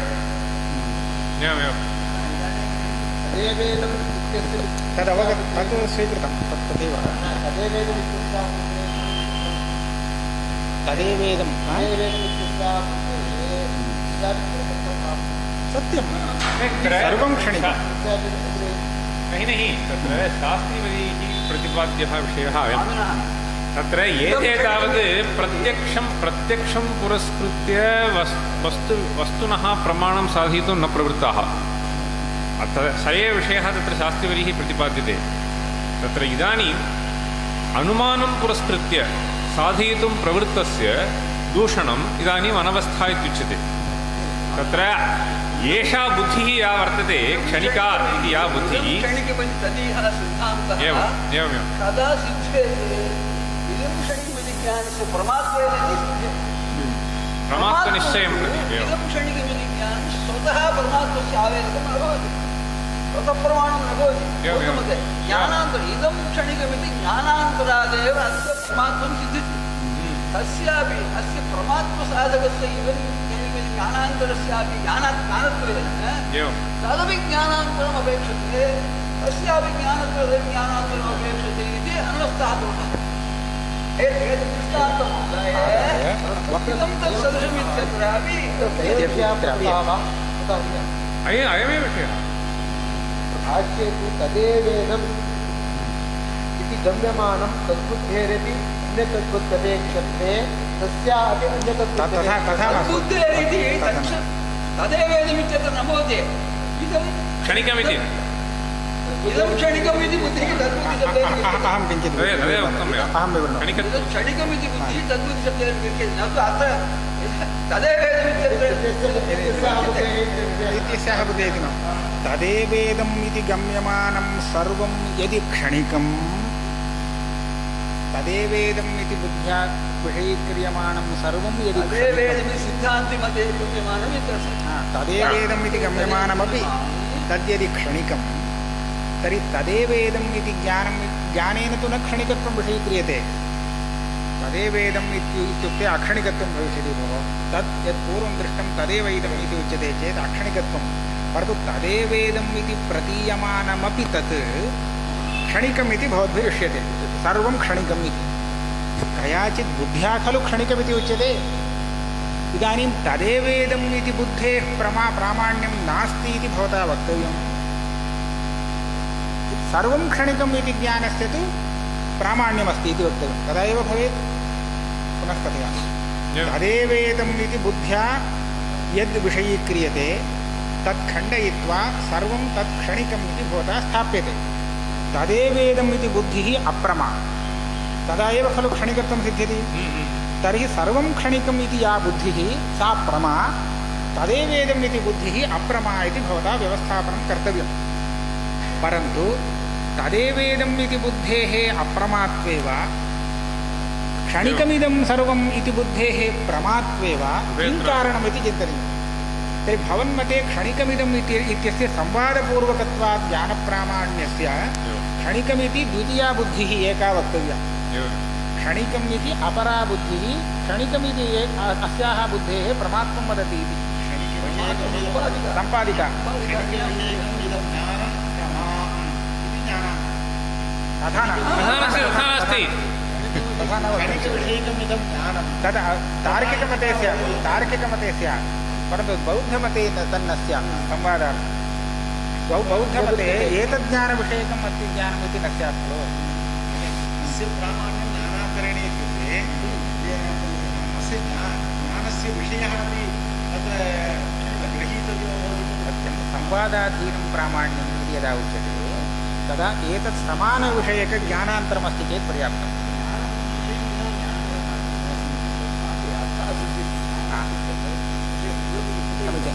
संवादाधीनं प्रामाण्यम् इति यदा उच्यते तस्य कोऽर्थः? एतत् समानविषयकं ज्ञानान्तरं संवादः तदस्ति चेत् इदं द्वितीयवारं दृष्टं तथैव दृष्टं तर्हि पूर्वज्ञानं प्रमा इति निश्चेतुं शक्यते। अयं खलु संवादेन प्रामाण्यनिश्चयस्वरूपम्। इदानीं पश्यन्तु सर्वमिदं क्षणिकम् इति एकं ज्ञानम्। अस्य ज्ञानस्य प्रामाण्यं सर्वमिदं क्षणिकम् इति अपरेण ज्ञानेन भवेत्। इदानीं सर्वं क्षणिकं चेत् सर्वमिदं क्षणिकम् इति यद् ज्ञानं तदपि क्षणिकमेव। इदन्न सर्वमिदं क्षणिकम् इति यद् ज्ञानं तस्य प्रामाण्यं सिद्धं चेत् तदानीं पूर्वस्य प्रामाण्यं सिद्ध्यति। परन्तु तस्य प्रामाण्यं कथं सिद्ध्यति? संवादान्तरेण इति वक्तव्यं किल। तत्रापि पुनः अन्यत् तद्बुद्धिरेव इत्युक्ते सर्वमिदं क्षणिकम् इत्याकारकबुद्धिरेव। इदं क्षणिकम् इति बुद्धेः प्रामाण्यनिर्वाहार्थम् इदं क्षणिकम् इति बुद्ध्यन्तरम् अपेक्षते। इदं क्षणिकम् इति दृश्यते, तदेवेदमुच्यते। घटः क्षणिकः इति बुद्धिश्चेत् तस्य प्रामाण्यसिद्ध्यर्थं घटः क्षणिकः इति ज्ञानान्तरम् अपेक्षणीयं। तस्य प्रामाण्यस्य घटः क्षणिकः इत्येव पुनः संवादः इत्युक्ते समानविषयकं ज्ञानान्तरम् एवम् उच्यते चेत् एकस्यापि न सिद्ध्यति, प्रामाण्यं न सिद्ध्यति। ಇನ್ನೊಂದು ಪ್ರಶ್ನೆ ಇಲ್ಲಿ, ಎರಡು ಕ್ಷಣಿಕ ಬುದ್ಧಿಗಳು ಸಮಕಾಲೀನವೋ ವಿಷಮಕಾಲೀನವೋ ಕ್ಷಣಗಳು ಅಂತ. ಈ ಕ್ಷಣಿಕ ಬುದ್ಧಿ ಅದೇ ಕ್ಷಣದಲ್ಲಿ ಎರಡು ಬುದ್ಧಿ ಬೇರೆ ಇರುತ್ತೋ ಅಥವಾ ಅಲ್ಲಿ ಮುಂಚೆ ಪೂರ್ವಕಾಲೀನ ಕ್ಷಣದಲ್ಲಿ ಬಂದಿದ್ದು ಒಂದು ಬುದ್ಧಿ, ಈಗ ಕ್ಷಣದಲ್ಲಿ ಬಂದಿದ್ದು ಒಂದು ಬುದ್ಧಿ ಬೇರೆ ಕ್ಷಣದಲ್ಲಿದೆಯೋ ಕಾಲದಲ್ಲಿ ಅಂತ. ಹಾಗಾದ್ರೆ ಪ್ರಶ್ನೆ ಏನ್ ಬರುತ್ತೆ, ಅದಕ್ಕೂ ಇದಕ್ಕೂ ಸಂಬಂಧ ಏನು ಅಂತ. ಪೂರ್ವದಲ್ಲಿ ಕ್ಷಣ ಈ ಕ್ಷಣ ನೆಕ್ಸ್ಟ್ ನೆಕ್ಸ್ಟ್ ಕ್ಷಣ ತಗೊಂಡ್ರೆ ಅದಕ್ಕೂ ಇದಕ್ಕೂ ಅಂತರ ಉಂಟು.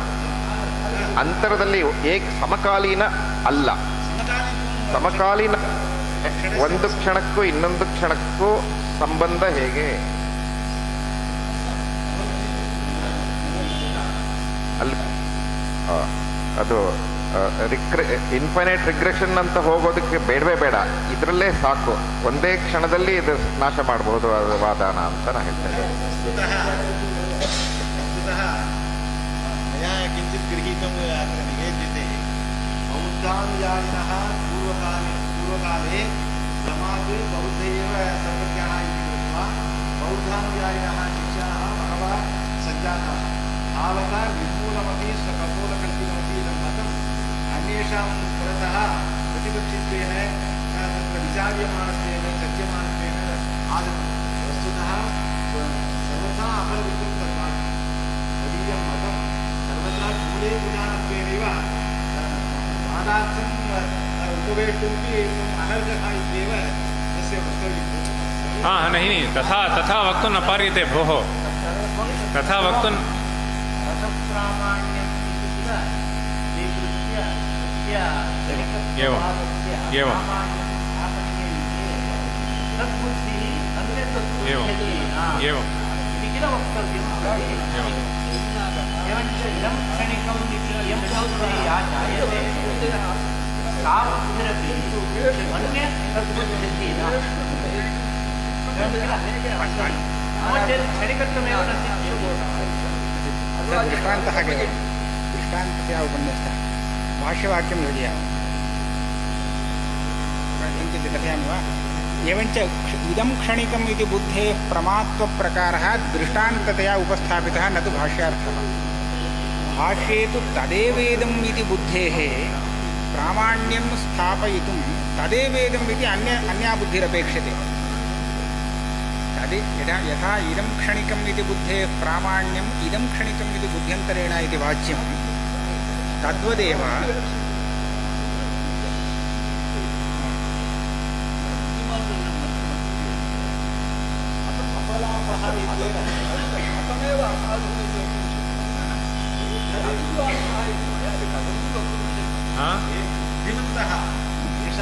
नहीं तत्र एकं विषयम् उपस्थापयामि। तत्र प्रतिक्षणं यत्किञ्चित् वस्तुजातं दृश्यतां तद्भिद्यते इति सत्यं। पूर्वक्षणे यद्वस्तु यथा आसीत् अस्मिन् क्षणे, तत्र क्षणमिति तत्र केवलम् उपलक्षणं, तद् यद्वा तद्वा भवतु, सूक्ष्मकालः तथा न क्षण इति कश्चन कालविशेषः अस्माभिः न निर्दिष्टः, तत्र यावन्न्यूनं भवितुमर्हति। तत्र प्रतिक्षणम् अनुवर्तते, सर्वथा अनुवर्तते इति वक्तुं नैव पार्यते। अनुवृत्तिबुद्धिस्तु वर्तते, परन्तु इदानीं तत्र सेल् इति उच्यते खलु, तत् प्रतिक्षणं भिद्यते इति तत्र निर्मूलमिति तु वक्तुं न पार्यते, परन्तु तैः यः विषयः उपस्थाप्यते तस्य खण्डनमस्माभिः क्रियते, परन्तु तन्मतं निर्मूलमिति तु वक्तुं न शक्यते। यथा भवद्भिः अभिप्रेतं तत्र स्वकोपोलकल्पितमिति न। यथा एकं विषयं पदार्थस्य अनुभूयमानस्य पदार्थस्य क्षणावच्छेदेन भिन्नभिन्नत्वं तेन उच्यते। तादृशापि अत्र एकत्वबुद्धिः अतएव भोः नहीं वैज्ञानिकरीत्या इति न, तत्क्षणयुक्ततया अथवा प्रकारान्तरेण विशिष्टतया वा एकस्यैव पदार्थस्य अनुवृत्तस्य एकस्यैव पदार्थस्य लोकानुभवः इदानीं वस्त्रं वर्तते, अतएव भोः इदानीं नहीं इदानीं मालिन्यं सम्पादितं, तथापि ते एव तन्तवः ते एव पटः अत्र वर्तते। सत्यं तत्तु सत्यम्। अतः वस्तुतः भिद्यते इत्यपि सत्यम्, एतदपि ग्राह्यं। यद् अनुवर्तते तत्तेभ्यो भिद्यते इति यः अंशः अस्माभिः गृह्यते, सः अंशः तैः न गृहीतः, तदेव तत्र पूर्वम् अस्माभिः निराकृतं, सोऽयम् अन्यो विषयः। परन्तु तन्मतं निर्मूलमिति तु वक्तुं न पार्यते। एतावता मया इदानीम् अत्र विरुद्धं तत्तु वक्तुं शक्यते। श्रुतिविरुद्धं प्रत्यक्षविरुद्धं यद्वा तद्वा भवितुं वर्तते।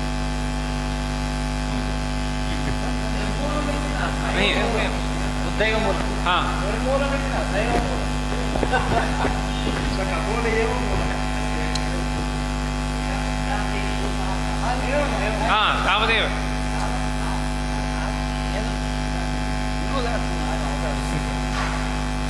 इदानीं तत्सदृशमिदम् इति बुद्धिः प्रमा इति भवता उच्यते।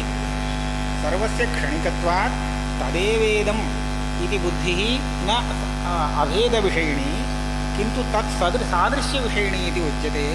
तथा चेत् तत्सदृशमिदम् इति बुद्धिः स्यात्। तत्सदृशमिदम् इति बुद्धिः कथं प्रमा भवति? तत्सदृशमिदम् इति बुद्ध्यन्तरम् अपेक्षते। यथा क्षणिकत्वबुद्धिः स्वप्रमात्वसिद्ध्यर्थं स्वसमानविषयकं ज्ञानान्तरम् अपेक्षेत संवादरूपेण, तथा तेनेदं सदृशम् इति बुद्धिरपि तेनेदं सदृशम् इत्येव बुद्ध्यन्तरम् अपेक्षेत, परन्तु सर्वस्य क्षणिकत्वे तन्न सम्भवति। तेनेदं सदृशम् इति एकस्याः बुद्धेर्यो विषयः सः न द्वितीयस्याः बुद्धेर्विषयो भवितुमर्हति। एवञ्च अन्यतद् संवादः नैव लभ्येत एवञ्च तेनेदं सदृशम् इत्यस्य प्रमात्तं त्वया यदुच्यते तस्मिन् स्थले तत्रापि संवादाभावात् अप्रामाण्यमेव सिद्ध्यति इति कृत्वा त्वया प्रमात्वेन उपन्यस्यमाने ज्ञानेपि अनाश्वासता एव तदेवेदं ग्रस्तत्वात् अनवस्थादोषग्रस्तत्वं तु क्षणिकत्वसाधने तदेवेदं तेनेदं सदृशम् इति ज्ञानविषये तु अनवस्थादोषः मास्तु विषये एव न सिद्ध्यति इति भेदः अस्ति कथं तेनेदं सदृशं तेन येन केनचित् इदं सदृशम् इति ज्ञानम् अपेक्षते अस्य ज्ञानस्य प्रमात्वं त्वया वर्ण्यते तेनेदम् इति तदेवेदम् इति ज्ञानस्य अप्रमात्वं वदता त्वया तेनेदं सदृशम् इति तस्मिन्नेव विषये ज्ञानस्य प्रमात्वम् उच्यते तस्य प्रमात्वं कथं सिद्धेत् तेनेदं सदृशम् इति संवादरूपेण ज्ञानान्तरेण तद्यत् ज्ञानान्तरं वर्तते तस्य अयं विषय एव न भवति क्षणिकत्वात् पूर्वस्य तेनेदं सदृशम् इति ज्ञानस्य यो विषयः तेनेदं सदृशम् इति ज्ञानान्तरस्य सः न विषयः क्षणिकत्वादेव सर्वस्य तथा चेत् तत्र संवादोऽपि लब्धुं न शक्यते इति संवाद अलाभे तस्य प्रामाण्यं कथं निश्चीयते इति तेनेदं सदृशम् इति बुद्धौ अपि अनाश्वासता एव यदि च क्षणिकं सर्वं तदेवेदमिति गम्यमानं तद्बुद्धेरपि अन्यतद्बुद्ध्यपेक्षत्वे तस्यापि अन्यतद्बुद्ध्यपेक्षत्वम् इत्यनवस्थायां तत्सदृशमिदम् इत्यस्या अपि बुद्धेर्मृषात्वात् मृषात्वं तु स्वतःसिद्धं तन्मते प्रमात्वमेव एवं परतः प्रामाण्यं स्वतस्तु अप्रामाण्यमिति तेषां मतं वर्तते एतद् विपरीतं मृषात्वात् सर्वत्र अनाश्वासतैव विषयनिश्चयः न स्यात् किञ्च अन्योपि दोषः उच्यते तदिदं बुद्ध्योरपि कर्तृभावे सम्बन्धानुपपत्तिः तेन इदं सदृशम् इति वक्तव्यं किल कः एव कस्य एवं ज्ञानं स्यात् यः तत्पदार्थमपि दृष्टवान् इदं पदार्थमपि पश्यति तत्रैव अनयोर्बुद्धोः सामानाधिकरण्यं भवेत् तदानीं तेनेदं सदृशम् इति तेनैव ग्रहीतुं शक्यते तत्पदार्थम् अज्ञात्वा तेनेदं सदृशमिति नैव ज्ञातुं शक्यते परन्तु भवन्मते क्षणिकत्वे तदिदं बुद्धोः कर्ता ज्ञाता एकः नास्ति तत्सदृशमिति अवर्तमानः एकः नास्ति तत्सदृशमिति बुद्धेः अप्रामाण्यमुक्तं यथावता तत्सदृशमिति बुद्धिरेव न भवति इति इदानीम् उच्यते न भवितुम् अयं शेषः कारणाभावात् कारणाभावात् कारणं तत्सदृशमिदम् इति या बुद्धिः तस्याः अन्यतद्बुद्ध्यपेक्षत्वे पुनरप्यम्नस्था इति अप्रामाण्यमेव न तत्सदृशमिदमिति बुद्धिरेव सदृशङ्गायमानं कश्चन उभयक्षणवृत्ति खलु एवं वक्तुं शक्नोति तस्य अङ्गीकारे स्वमतभङ्गः सर्व इति ಇವಾಗ ಅರ್ಥ ಆಗತ್ತೆ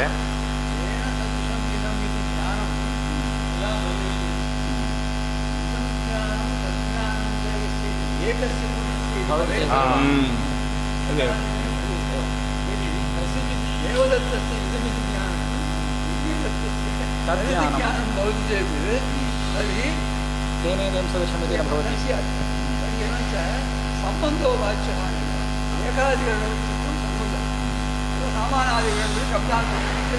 ಅವರ ವಾದದಲ್ಲಿ ಎರಡು ಕ್ಷಣದಲ್ಲಿ ಒಬ್ಬನೇ ಇರೋದು ಆಗೋದಿಲ್ಲ ಅವರದ್ರಲ್ಲಿ ಎರಡು ಕ್ಷಣದಲ್ಲಿ ಬ್ರಿಡ್ಜ್ ಮಾಡಬೇಕು ಇಲ್ಲೂ ಇರಬೇಕು ಅಲ್ಲೂ ಇರಬೇಕು ಅದಕ್ಕೆ ಸಂಬಂಧ ಮಾಡಿದ್ರೆ ಅವಾಗ ತತ್ಸದೃಶಂ ಅಂತ ಹೇಳ್ಬೋದು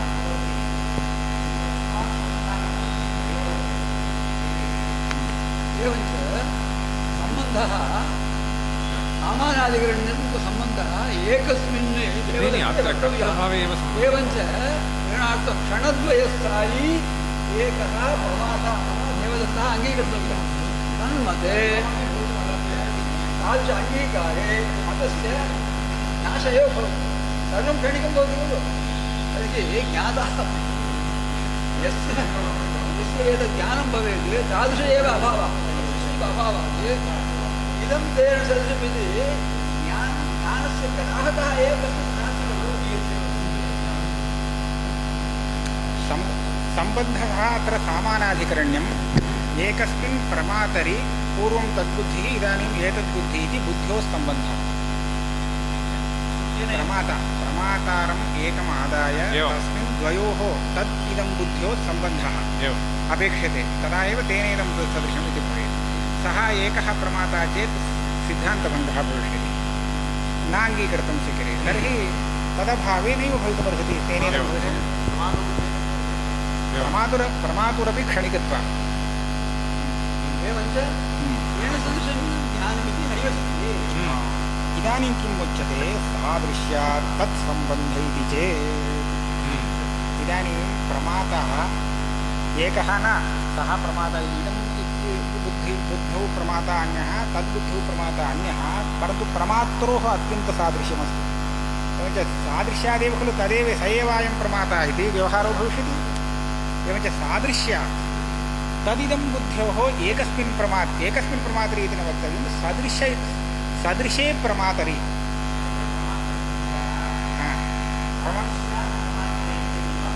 ऐक्यमिव न ऐक्यं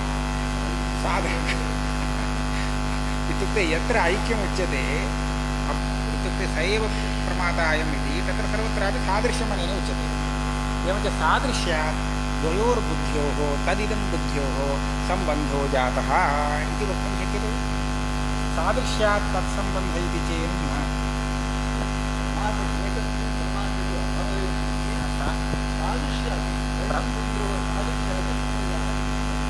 प्रमात्रो सादृश्यात् नापेक्षते वा न प्रमात्रो एकः प्रमाता नास्ति सः भवेत् एकस्मिन् प्रमादे असत्यति सादृश्यादि सम्बन्धः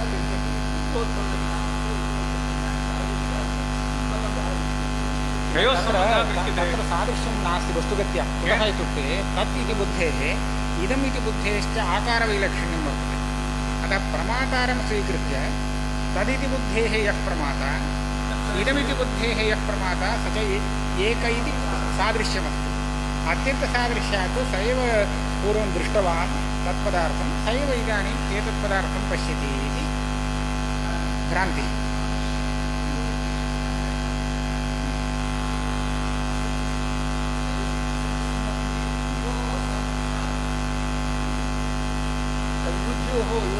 बुद्धेः इदं बुद्धेश्च सादृश्यात् भाष्ये तथा नास्ति खलु नैव अर्थः तर्हि अत्र द्वयीगति तादृशग्रहणम् एकस्मिन् क्षणद्वये अवस्थायिनि प्रमादनि भवेत् अथवा उत्तरं ज्ञानमेव पूर्वं ज्ञानं विधीयात् उत्तरज्ञानस्य पूर्वज्ञानं विषयो भवति उत्तरज्ञानस्य पूर्वज्ञानं विषयो भवति सादृश्यमेव उत्तरज्ञानस्य विषयो भवति घटः ज्ञानविषयः भवति चेत् घटगतः धर्मापि ज्ञानविषयः भवति तस्मात् उत्तरज्ञानेन पूर्वं उच्यते चेत् तर्हि क्षणद्वयस्थायिनः परमात्मा अपेक्षा नास्ति ज्ञानेन पूर्वज्ञानस्य पूर्वज्ञानस्य सादृश्यस्य विग्रहः भवति इति तेन वक्तुं शक्यते तथापि मन्मते सर्वं ज्ञानं स्वग्राहकं स्वलक्षणं ज्ञानान्तरग्राह्यं न भवति पूर्वज्ञानस्य अभावात् किमपि कल्पना ಅದೇ ಉದ್ದೇಶ ಇಟ್ಟುಕೊಂಡು ನಾನು ಕೇಳಿದ್ದು ಸಮಕಾಲೀನ ಕ್ಷಣವೋ ವಿಷಮಕಾಲೀನ ಕ್ಷಣವೋ ಅಂದ್ರೆ ಎಲ್ಲ ಕ್ಷಣಿಕವಾದರೂ ಕೂಡ ಒಂದು ಕ್ಷಣ ಇನ್ನೊಂದು ಕ್ಷಣಕ್ಕೆ ಕಾರಣ ಆಗ್ಬೇಕಾದ್ರೆ ಸಮಕಾಲೀನ ಕ್ಷಣವಾದ್ರೆ ಆಗ್ಬೋದು.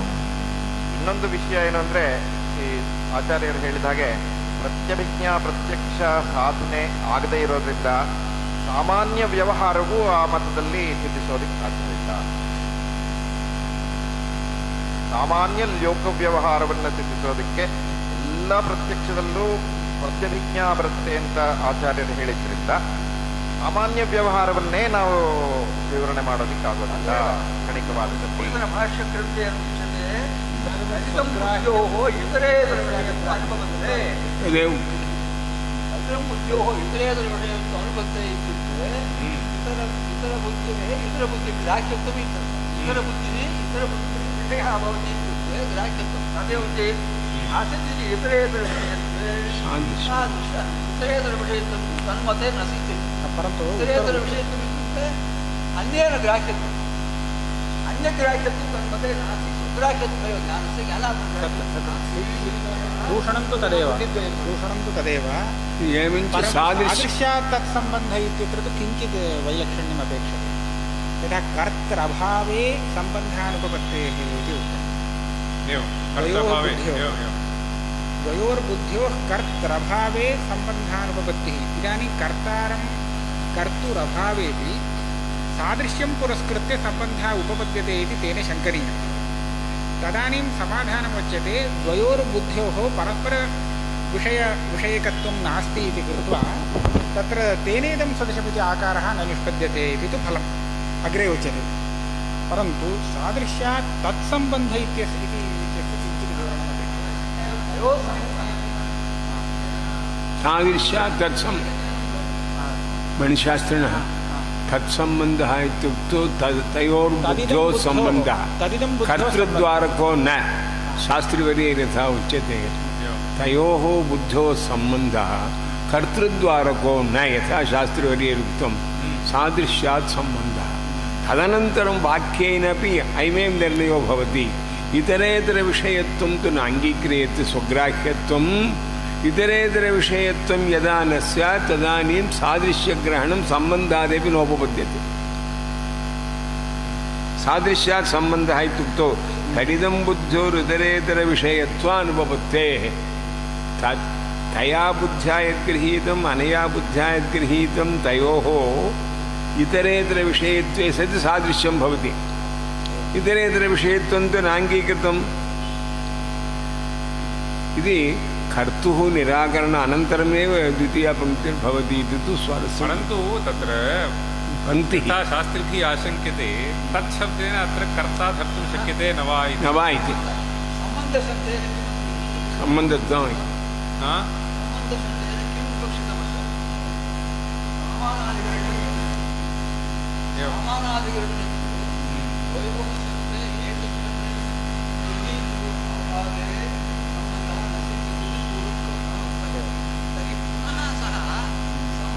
संविपादयिष्यति एवं वक्तव्यं किल एवमेवं मम अमानादिकरणं सम्पादयति पूर्वज्ञानं गृह्यते चेत् एकस्मिन्नेव उत्तरज्ञाने अयम् इदमपि विषये भवति पूर्वज्ञानविषये भवति तदपि एकस्मिन् ज्ञाने विषये भवति इत्युक्ते ज्ञानं स्वीकृत्य सम्पादनीयं तदेव ममापि वक्षितम्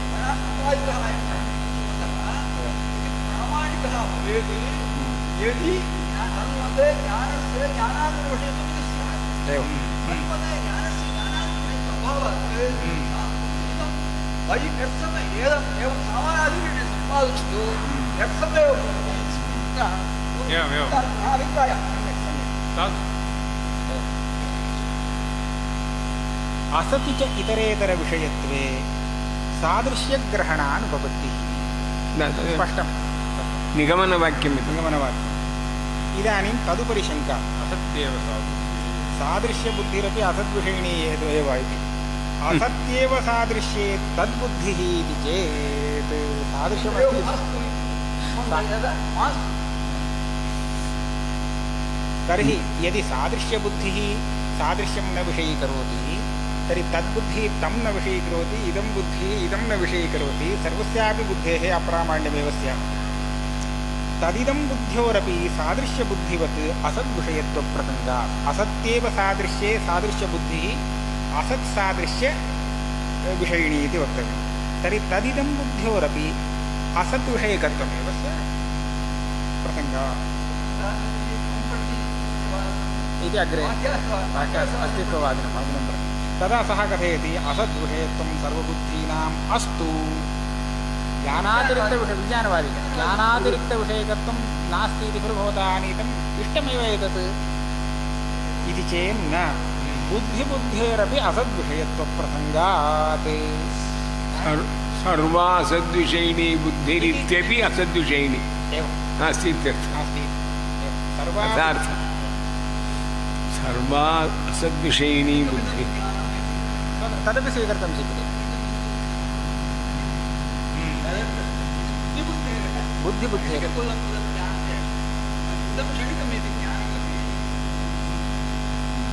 एवं न या बुद्धिः पूर्वं निर्दिष्टा तद्बुद्धिः इति पुनः तदेव सैव सर्वत्र एकरूपता नास्ति.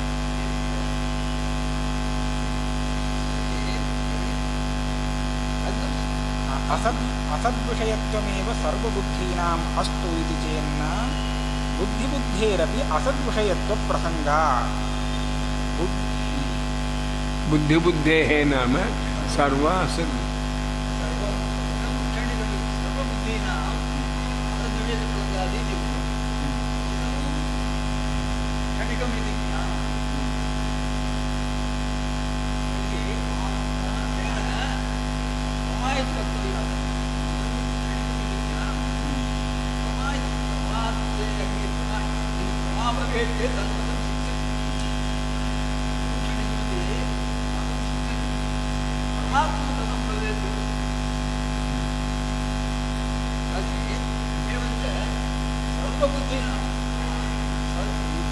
सर्वबुद्धीनाम् असद्विषयत्वे इदं क्षणिकमिति अन्तर्गतत्वात् तस्यापि असद्विषयत्वं क्षणिकत्वं तावता विज्ञानवादिनः सत्यं सत्यम्.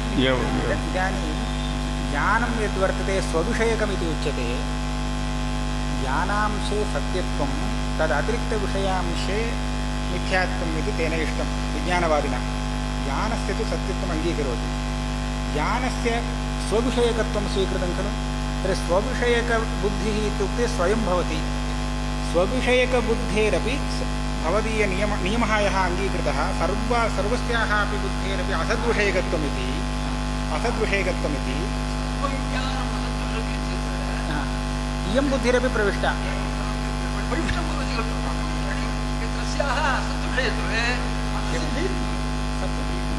इयमेव बुद्धिः स्वीक्रियताम्. या बुद्धिः असद्विषयिणी स्वीक्रियते सा बुद्धिरपि न सिद्ध्येत्. असद्विषयिणी यतः तस्यापि स्वविषयकत्वमस्ति खलु.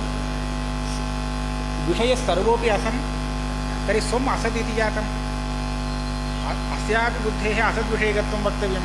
तर्हि इयं बुद्धिः स्वात्मानमपि न साधयति. न स्वव्यतिरिक्तं विषयं न वा स्वात्मानं साधयति. यतः सर्वस्यापि बुद्धेरपि असद्विषयकत्वस्वीकारः. तर्हि बुद्धिबुद्धेरपि असद्विषयकत्वं चेत् तर्हि सा बुद्धिरपि न सिद्ध्यति. बुद्धिबुद्धिः इति अन्या बुद्धिर्न. सैव बुद्धिः स्वात्मानं स्वलक्षणत्वात् स्वात्मानं गृह्णाति इति उच्यते खलु. तदापि स्वस्य स्वविषयत्वम् अङ्गीक्रियते. स्वयमेव स्वविषया बुद्धिर्भवति सा. तत्रापि असद्विषयकत्वम् आयाति. तर्हि स्वमपि न सिद्ध्यति इत्यर्थः. स्वयमपि न सिद्ध्यति. सा बुद्धिरपि न सिद्ध्यति. सर्वबुद्धीनां मृषात्वे किं बुद्धिबुद्धेरपि असद्विषयकत्वं स्यात्. तदप्यस्तु इति चेत् न धन्यवादः. सर्वबुद्धीनां मृषात्वे असत्यबुद्ध्यनुपपत्ते. असत्यबुद्धिः इति सर्वं मृषा इति एका बुद्धिः प्रमा इति वक्तव्यं न वा. तदपि मृषा चेत् तर्हि पुरुषार्थं न सिद्ध्यति. ಇಲ್ಲಿ ಒಂದು ಸಂದೇಹ ಒಂದು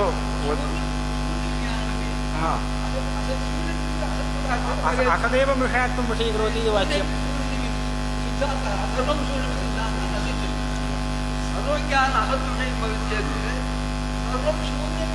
ज्ञानमपि असद्विषयकमेव.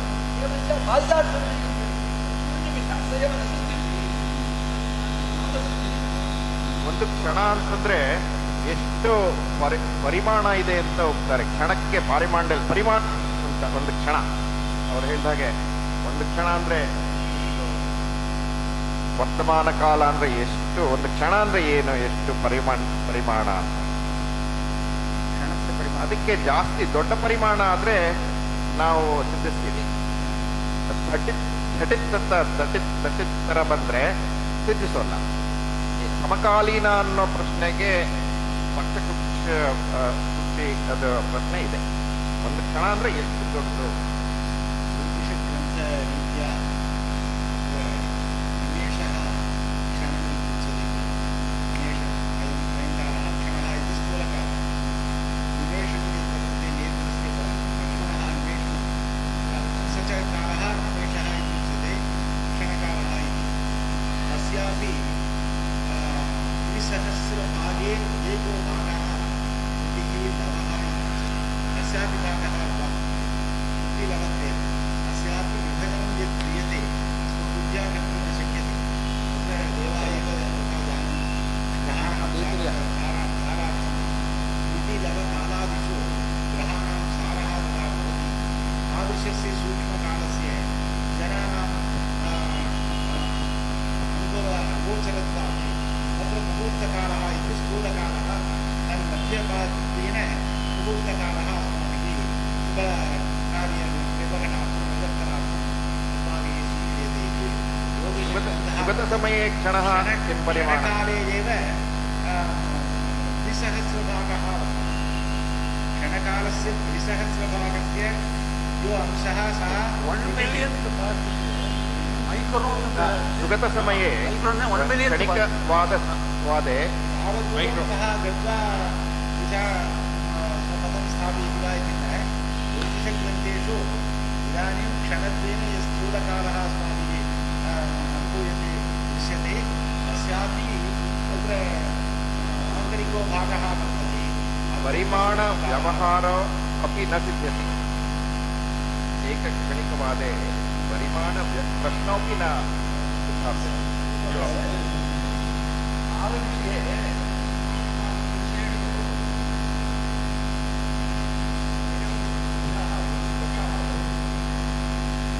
विशेषस्य अखण्डः कालः, आदिर्विनाशे अन्तोविनाशे अखण्डः कालः. तस्य उपाधिभेदात् भेदः अस्माकं ग्रहाणां चलनात् यदा सूर्यपरिस्पन्दादिकम् इत्यादिना तत्र विश्वनाथः ब्रवीति, ग्रहादि चलनात् अस्माभिः काले विभागः क्रियते. यदि सूर्यग्रहस्य स्वस्थानं परित्यज्य पुनः स्वस्थानागमनानन्तरं यः कालः वर्तते सः संवत्सरः इति उच्यते. अनन्तरं तस्य 12 विभागः, अनन्तरं तस्य 30 विभागः, अनन्तरं तस्य एकस्यैव 60 विभागः, तस्य पुनः 60 विभागः इति मास संवत्सर अयन ऋतु मास पक्ष दिन रात्रि अनन्तरं घटिका, अनन्तरं तत्र घटिका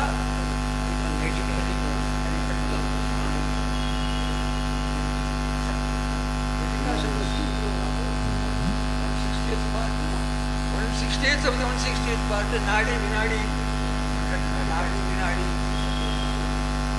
एवमेव एवं विशेषमतान्तरकालः भवति. अनन्तरं योगिनां मतानुसारेण एतादृशकालः विकल्पः. यदि क्षणसमूहः कालः इति उच्यते चेत् क्षणसमूहः एव न सिद्ध्यति. उत्तरक्षणकाले पूर्वक्षणं दृश्यते. समूहः कदा कीदृशः सहवृत्तं, समूहिनां सहवृत्तं साहित्येन वृत्तावेव समूहः मनसा ग्रहीतुं शक्यः. क्षणसमूहः कालः इत्युक्ते तद् अयम् एतादृशक्षणसमूहः मनसा नयति, तद् कल्पनं भवति.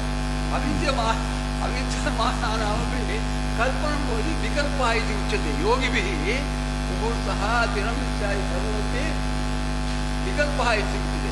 क्षणमेव वस्तुतः क्षणमेव तत्र कालः, अयमेव वास्तविकः कालः क्षणमेव भवति.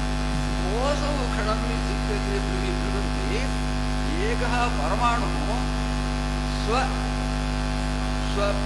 स्वप्रमाणव्याप्यं कालं देशं यदा गच्छति सः तत् क्षणः इति योगशास्त्रे एवं भवति। बौद्धानां तु नास्ति वर्तमानकालः, तेषां वर्तमानकाले एव नास्ति, भूतकालो वा अस्ति भविष्यत्कालो वा अस्ति।